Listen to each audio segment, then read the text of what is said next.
It's Philosophy Talk. Ba-ba-dee-ba-da-bo. Evolution, natural selection, random mutation. Well, Charlie Darwin looked so far into the way things are, he caught a glimpse of God's unfolding plan. God said, I'll make some DNA, they can use it any way they want. That's what I call intelligent design. If you think that God is designing individual species, then there's a real conflict. Our guest is Daniel Dennett, author of Darwin's Dangerous Idea. The biological world is packed with design. What Darwin showed is how that design can come to exist without a designer. That's what the theory of evolution is all about. I'll just sit back in the shade while everyone gets laid. That's what I call intelligent design. Coming up on Philosophy Talk after the news.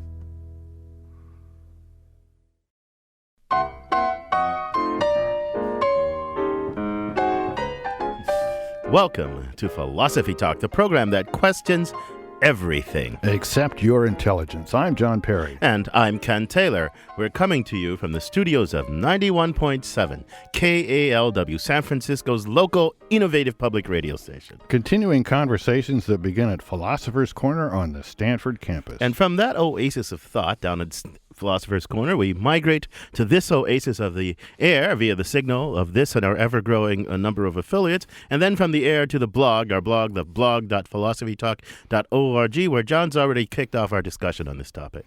Yes, I've got a blog there on intelligent design, and it's not half bad if I do say so myself. Now, Ken, you know, intelligent design is often said with a bit of a sneer these days by the cognoscendi and the inner intellectual secular humanists and all those guys. But it's an argument that philosophically has a venerable history. David Hume, in his Dialogues on Natural Religion, considers the argument, and his character Philo comes to the conclusion that the cause or causes of order in the universe probably do bear some remote analogy to human intelligence, although Hume makes the point, the very important point, that it doesn't follow that they are at all similar to the conception of the Christian God. Right. I mean, Hume was no big fan of the argument from design. I mean, he kind of demolishes it by some people's light. Certainly later, Darwin absolutely demolishes it. But I actually think that if you didn't believe in the argument from design before Darwin, you were just flapping your lips. I mean, life is really complex. You know, we have all these juices in our stomach to digest our food. We can run, we can grab, we can do all this stuff. Our eyes can finely tune to the light. How did that all happen? Antecedent before Darwin? It was just a mystery. So you might as well have believed the design argument in those days. Well, you know, in the Dialogues on Natural Religion, Philo actually puts forward a little kind of proto-natural selection type view.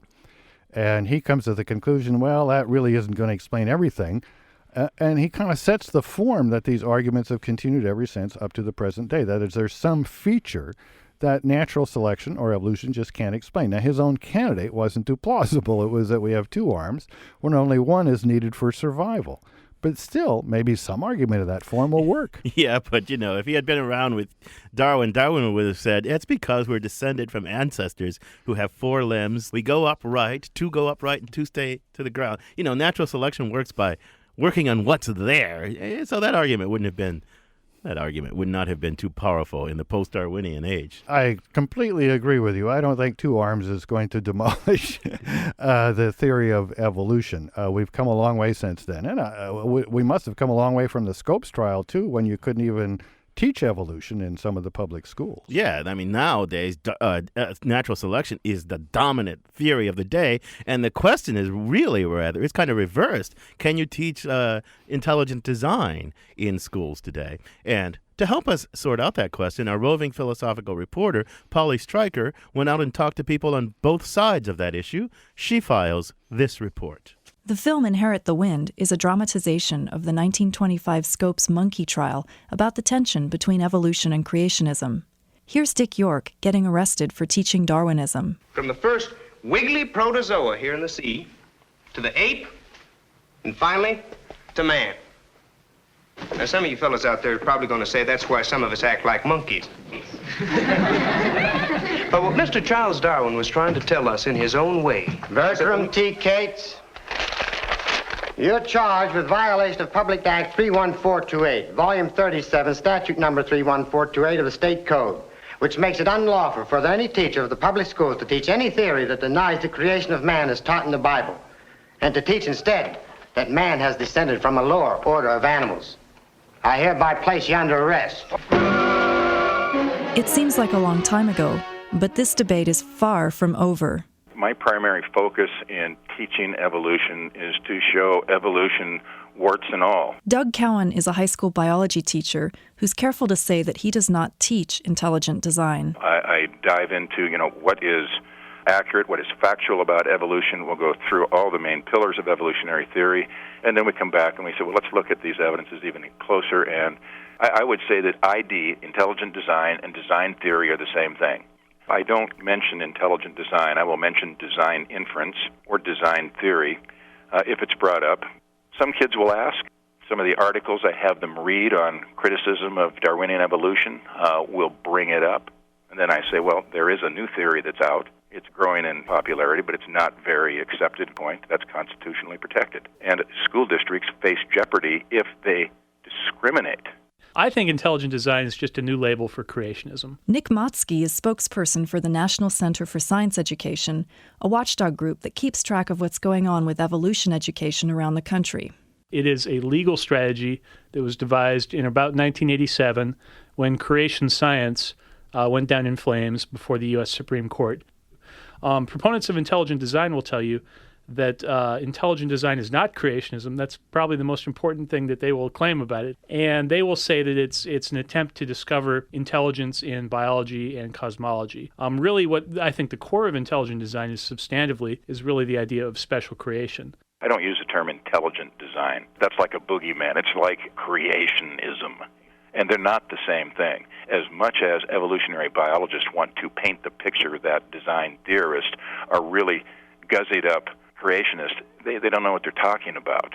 The whole hang-up there is the designer. Well, who's the designer? And I tell kids, if you ask me what the designer is, I don't know. Could be Vishnu. The intelligent designer is clearly God. It's clearly the God of Western theism. If you look at the intelligent design movement and you look at what they're really after, it's exactly the same thing that was bugging the creationists in the 1980s and before.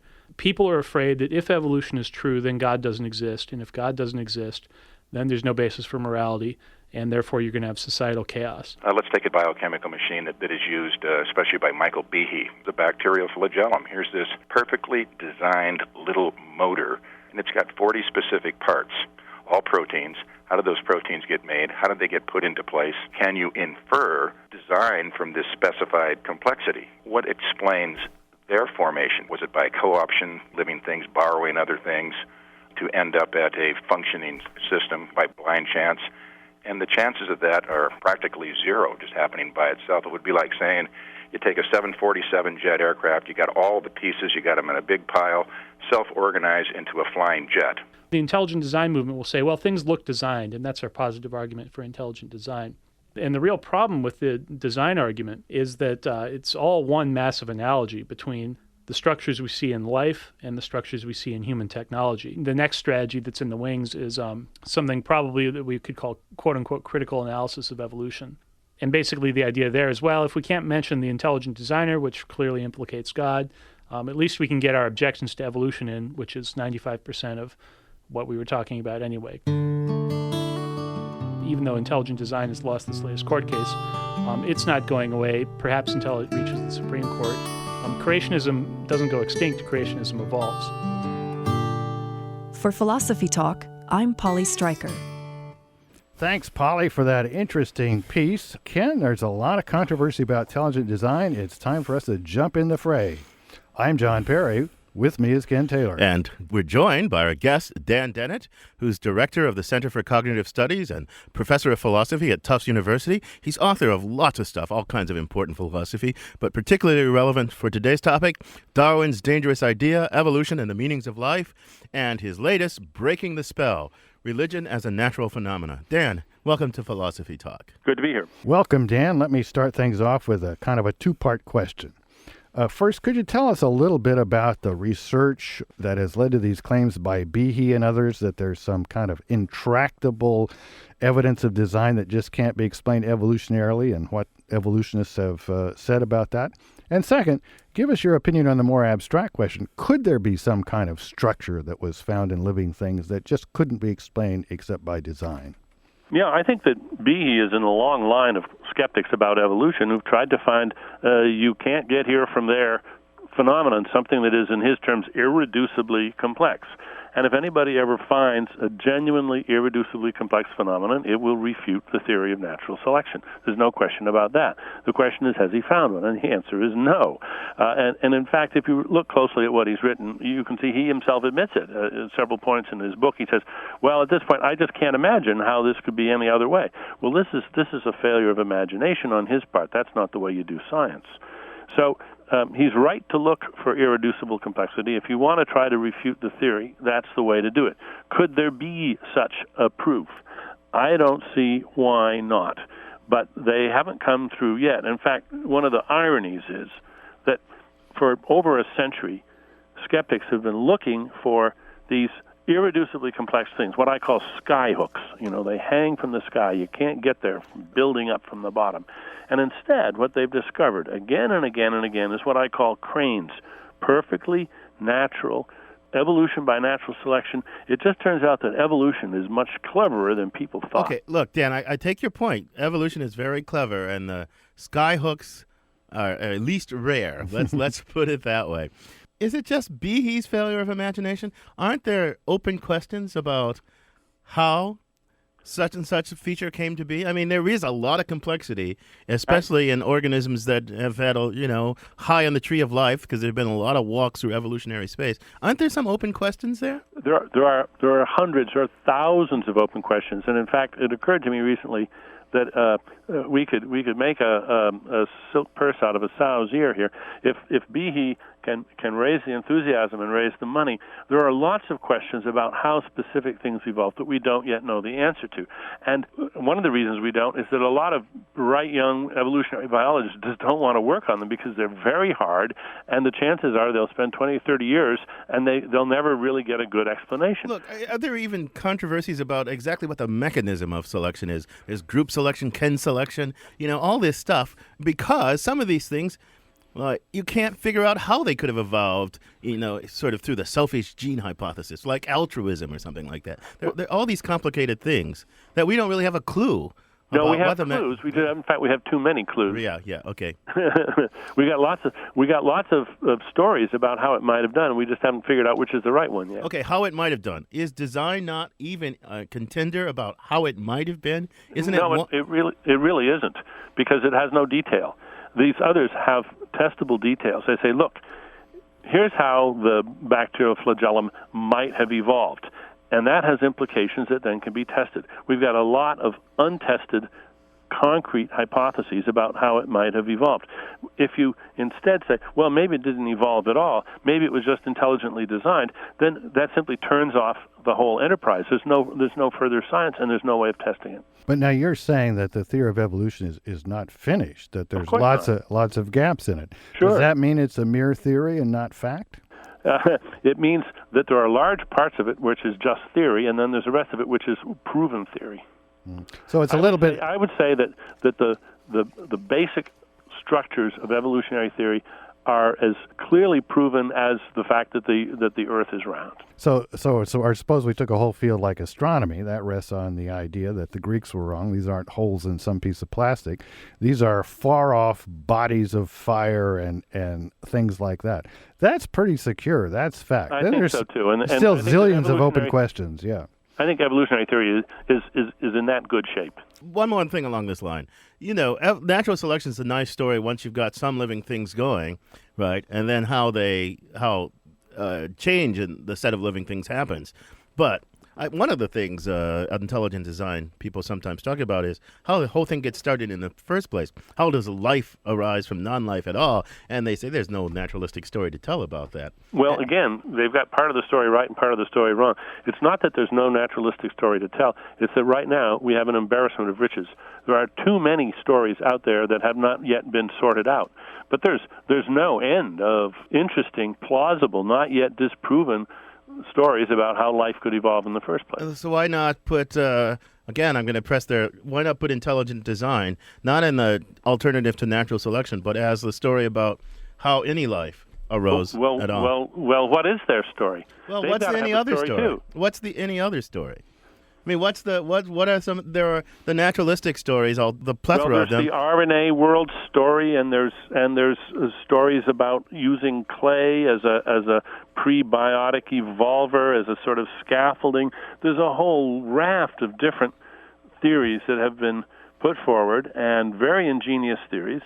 And there's Huygens hypercycles. We've got no end of interesting and technical Just make it clear theories about how life could start. Make it clear to me why intelligent design is worse than any of those other as yet to be confirmed story. Because the scientific stories that I'm saying haven't been sorted out. They have testable consequences. They have details. They actually make predictions. They actually depend on the known or predicted features of molecules, of the conditions on the planet, and so forth. If you simply say a theory isn't a theory if you say, well, I don't think any of those are true, and I don't think you'll ever explain it. That's not an alternative. You're listening to Philosophy Talk. Our subject today is intelligent design. Our guest is Daniel Dennett from Tufts University. We've talked about what the arguments for design are. When we return, we'll ask if intelligent design is science. Could it be? Why or why not? God, science, and your calls when Philosophy Talk continues. Man are sort of evoluted from the old world monkeys. Did you hear that, my friends? Old world monkey. Going to is the case. You and I aren't even descended from good American monkeys. That was Frederick March from the 1960 courtroom drama Inherit the Wind. I'm John Perry. And I'm Ken Taylor. You know, I actually played a role in that play when I was in high school, John. I won Best Supporting Actor for that part. You know? Well, you must have played the Spencer Tracy role because you look so much like Spencer Tracy. I played the preacher.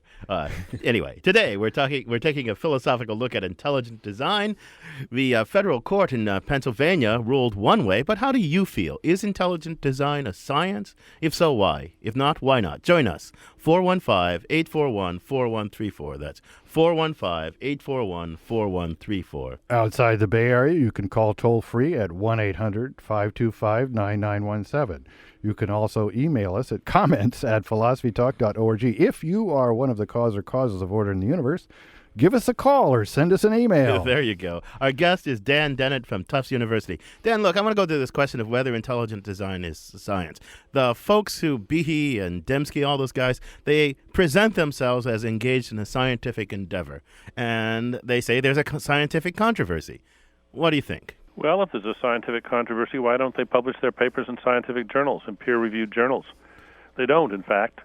There's a few things that they've managed to get published in peer-reviewed journals, but they haven't behaved like scientists. They haven't responded to their critics in scientific journals. They haven't got any predictions. They don't have any experimental results to point to. They've, in fact, pretty well abandoned the scientific arena, and now are trying to win the case in the court of public opinion. Well, maybe that's because of the prejudice of the scientific establishment. I mean, we don't have one of them on here to speak for themselves, but the scientific establishment is filled with people, you know, who are just wedded to evolution and natural selection, and they're trying to keep them out. Willing to publish a fraudulent paper about cloning a human being, but not willing to publish a serious paper about intelligent design, perhaps. Well, they haven't been sent the serious paper to publish, apparently. Let me make an analogy from the history of philosophy, just to get your gray cells at a high fever pitch here. Now Kepler was a real religious nut, and he mainly was trying to show that the way the planets worked fell into some mathematical ratio that a reasonable God might have liked. Buried in all that was his discovery that the orbits are elliptical. Don't we have to be a little careful about dismissing people with far out ideas like intelligent design, even if they do come from religion? Absolutely, but let's see their ideas. Let's see what they have to offer. There are lots of wild and wonderful and crazy revolutionary hypotheses out there in evolutionary biology land that are not in the textbooks and that aren't taught in the schools because the people haven't yet been able to marshal the case for them. My favorite is the aquatic ape theory, which says that our ancestors went through a period of going into the sea. They were becoming more like sea otters or seals, and they spent some time pretty much living in the water before they came back on land. There's actually a lot more evidence for that than there is for any of the intelligent design hypotheses. Let me look, Dan. You've in your writings talked about something called the design stance, and the physical stance, and something else you call the intentional stance. I mean, it doesn't seem design is all around us. Absolutely. I mean, the inference from the functioning of this thing, the complex functioning of this thing, to the conclusion that it's design is an inference we make all the time. Absolutely, but there's a fatal equivocation in the word design. Paley was right. The biological world is packed with design. Absolutely. What Darwin showed is how that design can come to exist without a designer. That's what the theory of evolution is all about. When Francis Crick makes a joke and talks about Orgel's second law, which is that evolution is cleverer than you are, he's not advocating intelligent design. He's saying that the process of natural selection, which is itself has no foresight, no intentions, is completely stupid, nevertheless creates brilliant designs. You're listening to Philosophy Talk. We're talking with Dan Dennett about intelligent design. You can join our discussion by calling 415-841-4134. And Professor Curtis from Seattle is on the line now. Welcome to Philosophy Talk, Professor Curtis. Greetings, gentlemen. Yeah, I actually just defended my dissertation in philosophy of religion and theology and based my work substantially on Professor Dennett's theories of consciousness. Sounds pretty relevant. So that's why we're calling you Professor Curtis. We usually get a first name, but okay. So what's your comment or question?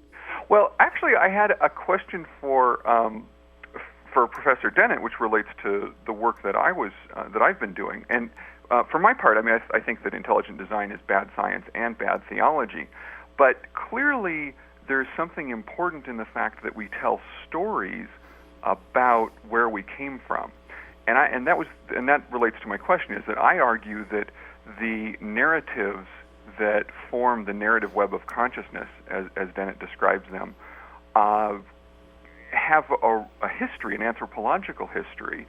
And that religion has traditionally occupied the place of telling the most important narratives.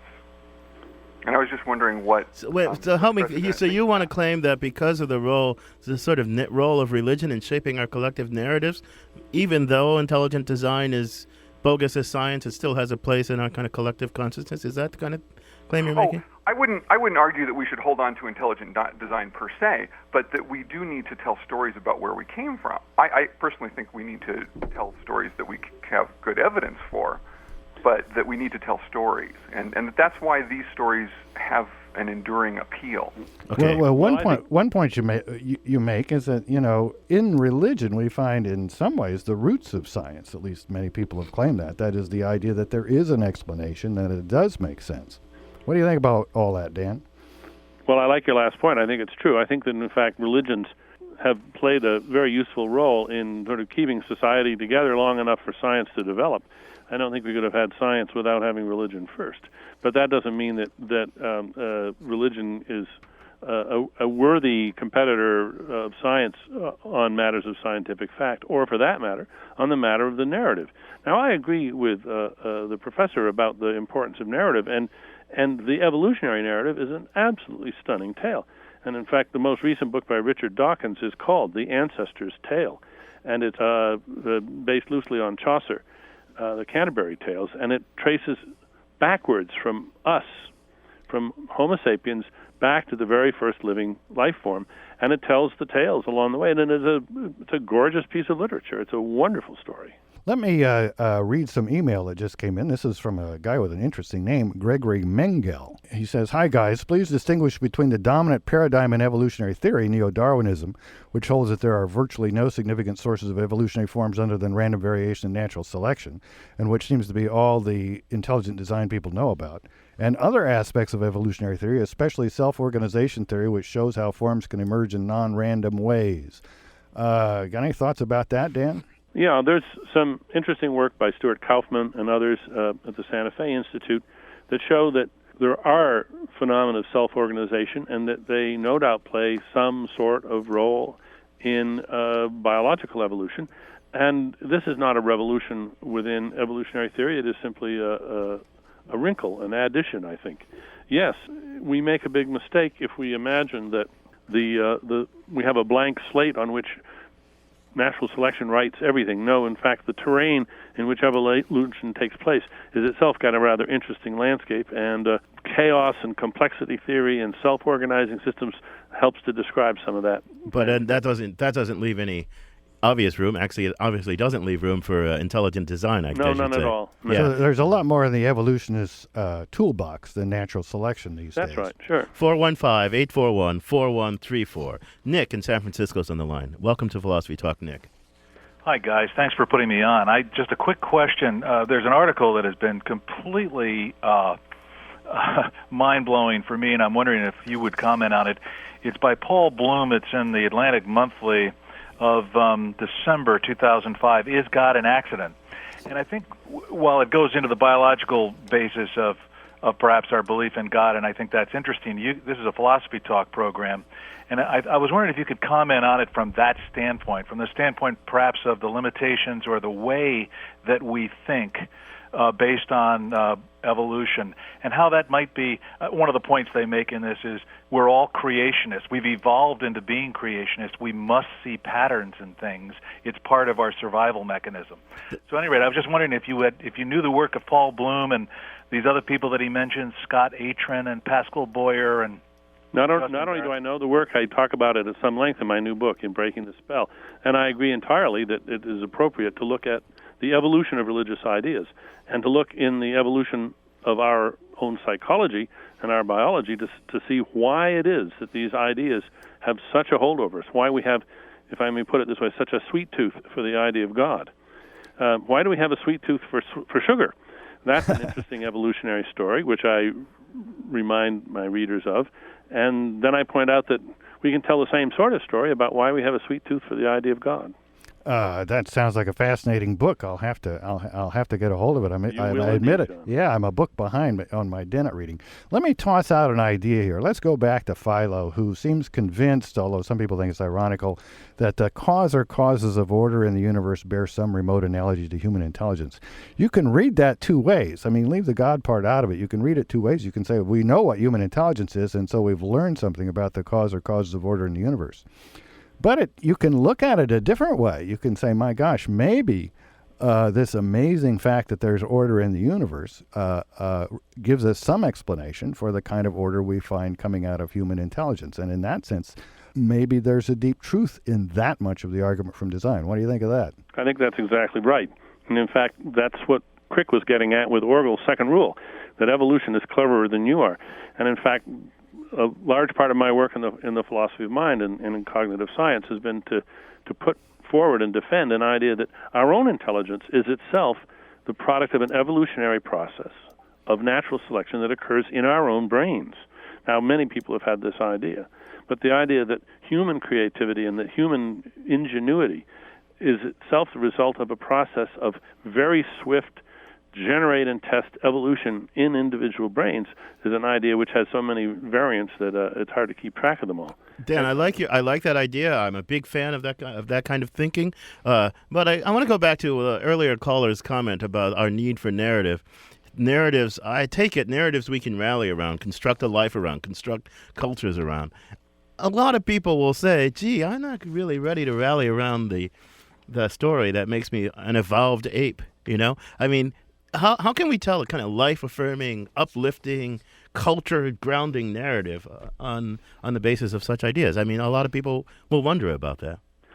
Well, I think that's a good challenge, Ken, and it's one that I myself have tried to rise to, and have tried to show that if we contrast the trickle-down theory of importance, which is the tradition where all importance that we have comes from our being the creation of something even more important and more wonderful. And if instead we look at the bubble-up theory of importance, which says, right, evolution itself, natural selection doesn't have any importance, but once life gets going, things get more and more complex, things get more and more interesting, and our own evolution in our own lifetimes and our cultural evolution grounds and makes possible the political discoveries and discussions that lead to morality, to the difference between right and wrong, and we really do, us human beings, we really do hold an exalted place on this planet.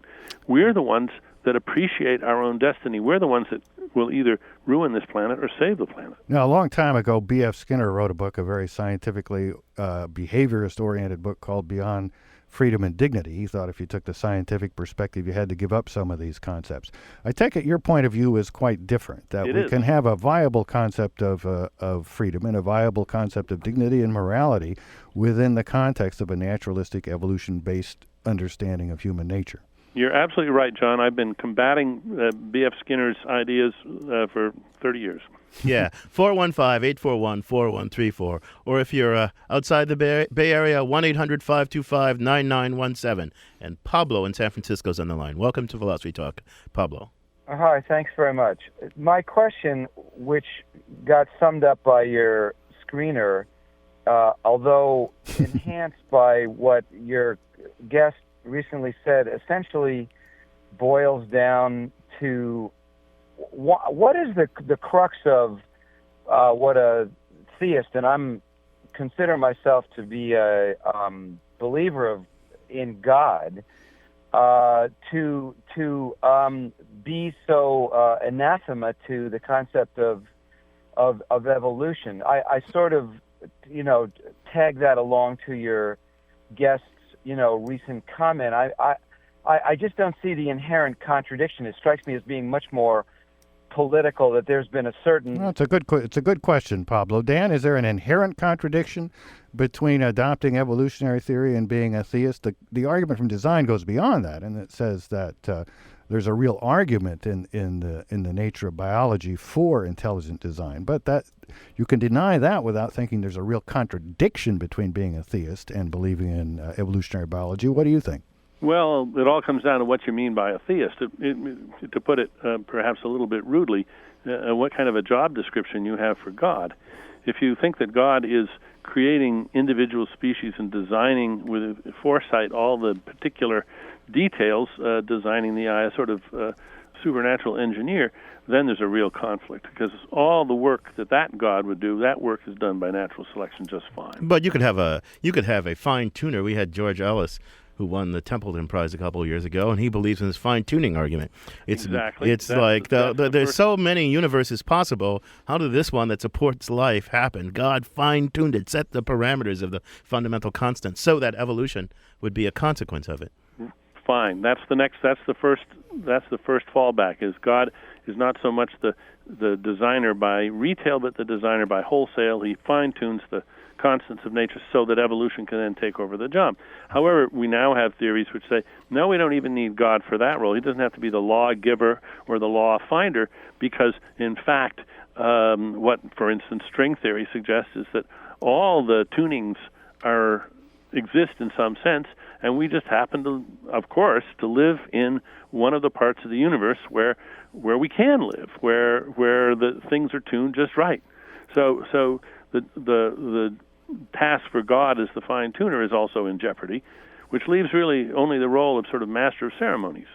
If that's all you mean by God, is sort of a benign overseer who doesn't intervene and doesn't have to do anything, then of course you can go on being a theist. Yeah, you're listening to Philosophy Talk. We're discussing intelligent design with Dan Dennett. The idea that the cause or causes of order in the universe bears some remote analogy to human intelligence, that's Hume's formulation, is one that many generations of thoughtful people found persuasive. And as a matter of fact, I teach this, not as the truth, but as an interesting idea well worth thinking about, every year in introductory philosophy class at Stanford. So I teach it in the schools. Why shouldn't it be taught in the high schools? Shouldn't we be teaching intelligent design as an interesting and important idea? What do you think? The number is 415-841-4134. That's 415-841-4134. We'll get to more of your intelligently designed calls and emails, and there's lots of them, when Philosophy Talk continues. We must not abandon faith. Faith is the most important thing. Then why did God plague us with the power to think? Mr. Brady, why do you deny the one faculty of man that raises him above the other creatures of the earth? The power of his brain to reason. Spencer Tracy as attorney Henry Drummond from Inherit the Wind.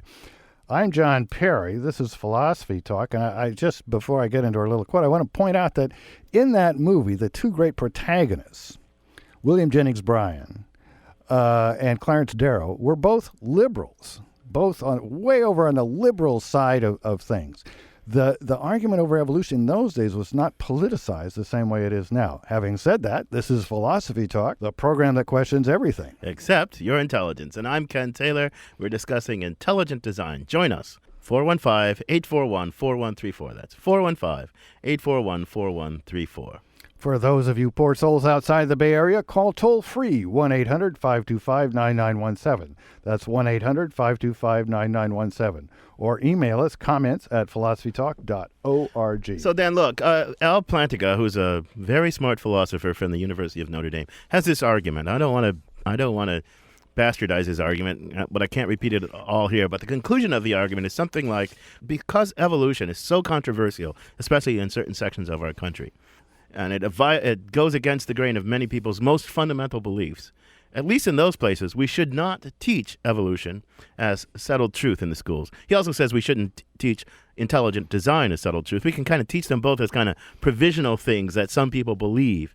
What do you think about that? Teach neither intelligent design nor evolution, natural selection, as settled truth. Well, when Copernicus' theory was first put forward, it was controversial, and there were those who argued very passionately that it shouldn't be taught in the schools because it was too upsetting. But children have no trouble with the idea that the Earth goes around the sun. They don't have nightmares or anything like that, and we're quite used to the fact that anybody who thinks otherwise is just benighted, is just wrong. And I think the case for evolutionary biology is now so secure that it's simply out of date to suppose that we shouldn't teach it. If it's controversial to people, they're going to have to suck it up and get used to the fact that the world is. The case is so overwhelming if you accept kind of the canons of scientific rationality. But right. There are people who don't accept the canons of scientific rationality, and they're citizens, they're one citizens among other, have equal right to their fundamental beliefs. So should we be telling those parents who aren't quite, kind of 21st century secular scientific rationality types, too bad for you? I mean, do we have the right to do that in a democratic society? Actually, I think we have not just the right, I think we have the duty. Right now, we're facing, for instance, the danger of a worldwide pandemic of bird flu. And if it happens, it will happen because the current bird flu, which is in birds, will evolve into a virus which can spread readily in human beings, and there's no immunity to it in human beings.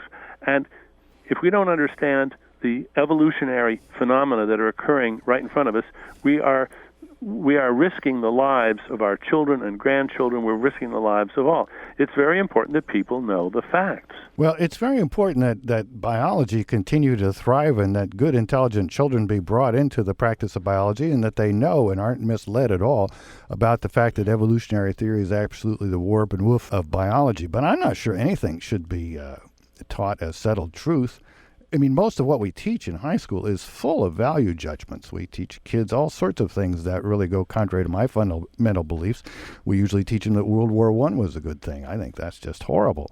So I think a certain skeptical thing ought to pervade high school education, and I really do think Just as Judge Jones says, there's plenty of room to talk about intelligent design outside of the biology class. That's fine with me, too. Okay. Esther in San Francisco, what do you think about these issues? Welcome to Philosophy Talk. Hi there. I have laryngitis, so forgive me that, and forgive the cell phone if you can hear me all right. You sound fine. Great. Well, I just had to make this somewhat comical comment, prefaced by the following fact. I have bachelor's in anthropology and philosophy. Good for you. It's pretty funny already. But in addition to that, it just occurred to me listening to this conversation that I have what I imagine is a similar reaction to the intelligent design proponents as they have to me, which is I just think it's a crock. I just think it's absurd. Well, thank God you've got all this training in philosophy and anthropology to allow you to put your point so delicately and subtly. Yeah, that's why I thought it was funny. Anyway, thanks for the show. Thanks. Dan, look, there's a serious question here, I think. I believe in the canons of scientific rationality. I worship canons of scientific rationality. But there's the point. I mean, why is that not just one contestable point of view among others? And do we, secular, scientifically rational people, really have the right to impose those canons on all thinking creatures, all thinking beings in our body politic? Actually, I think we do, Ken, for a fairly simple reason. Everybody depends on respect for the facts, for truth. If we allow politicians to say, well, look, I just have a different reality. The millions that you think I took in bribes, that's just your reality. No, we have an everyday notion of truth, which we all pretty much abide by, and it doesn't matter whether we're religious or not. If somebody says that there's supposed to be cocoa in this cup and there's no cocoa, that's a lie, and you can be sued for misrepresentation. The whole structure of a democratic society depends on being an informed electorate, and information requires that we have a respect for truth. And scientific canons of rationality are simply the everyday canons of truth made rigorous. Well, I think that's exactly right. I want to go back to something that came up earlier when Ken mentioned Ellis and this fine-tuning argument. Yep.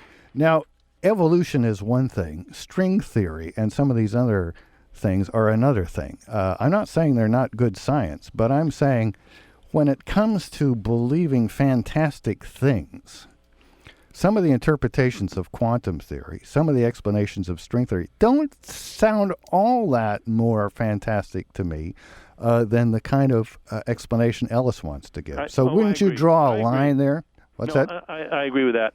But my point is just some intelligent design people have thought they had a knockdown drag-up, which says, look at the amazing fine-tuning of the constants of nature. How else could we possibly explain that other than by an intelligent God? To which we have 3 or 4 answers. One is string theory. One is Lee Smollen's evolution of universes theory. There's several others.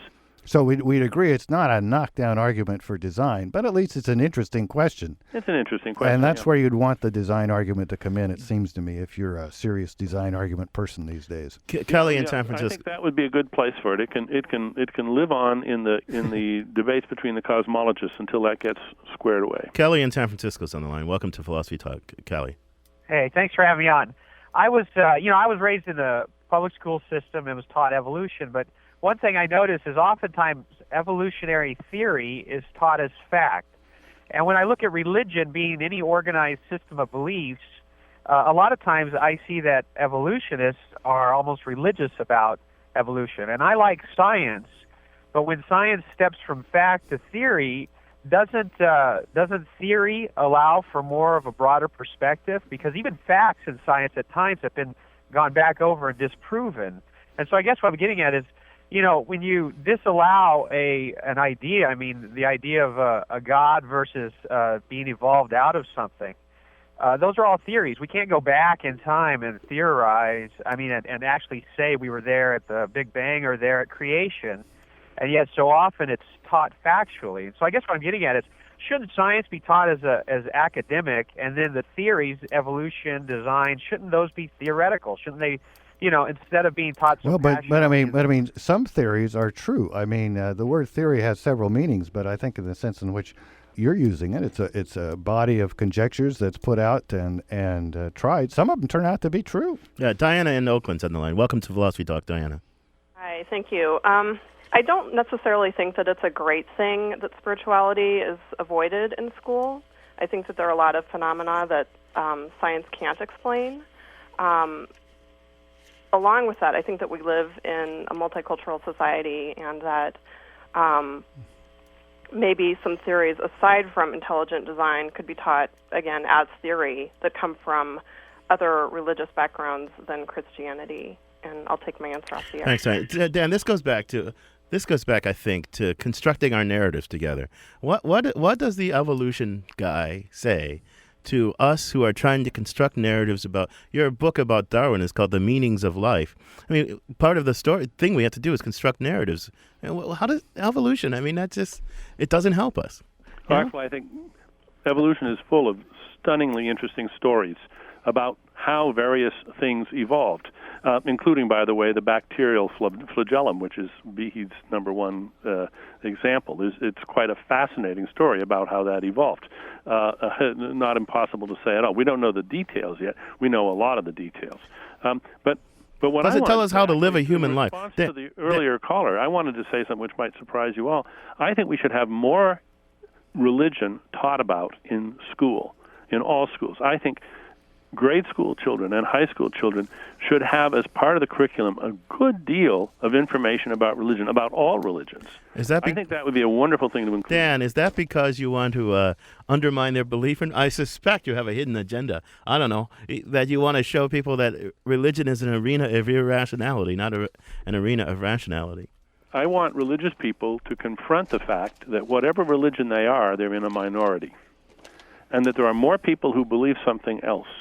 Well, when we go to I want to go back to that caller, too, because I have a certain sympathy with one of his ideas. It's not that I think the theories of science are religious hypotheses. Where I would get into is something we just announced that, we're sending this mission to Pluto. These things are very costly. We build these huge things to find out more about quantum reality. It's hard for me to see anything but a religious impulse, a religion that says that knowing everything is very important.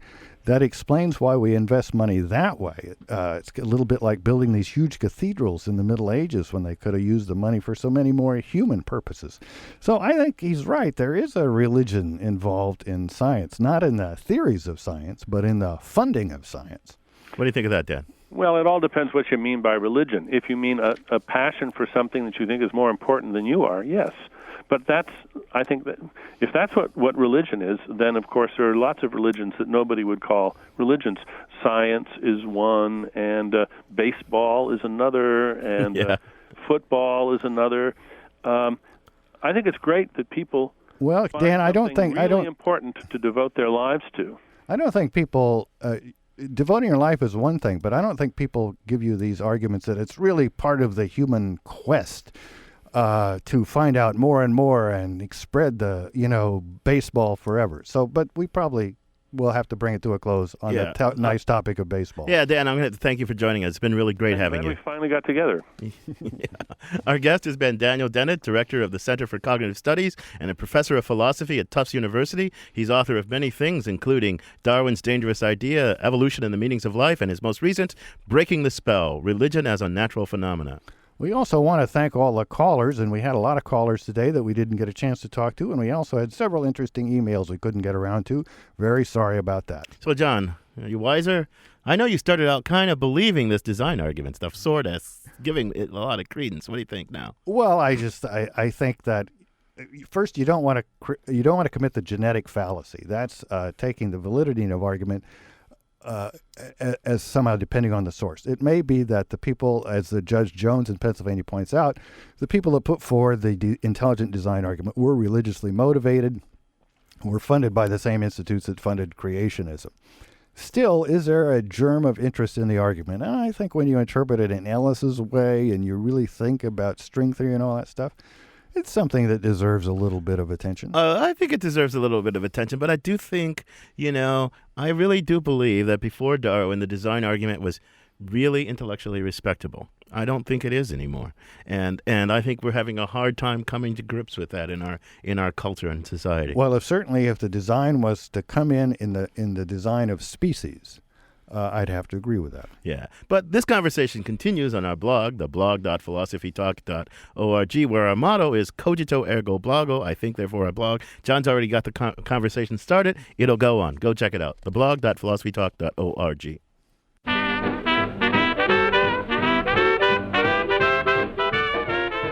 Philosophy Talk is a presentation of Ben Manila Productions and the trustees of Leland Stanford Junior University. Our executive producer is David Demarest.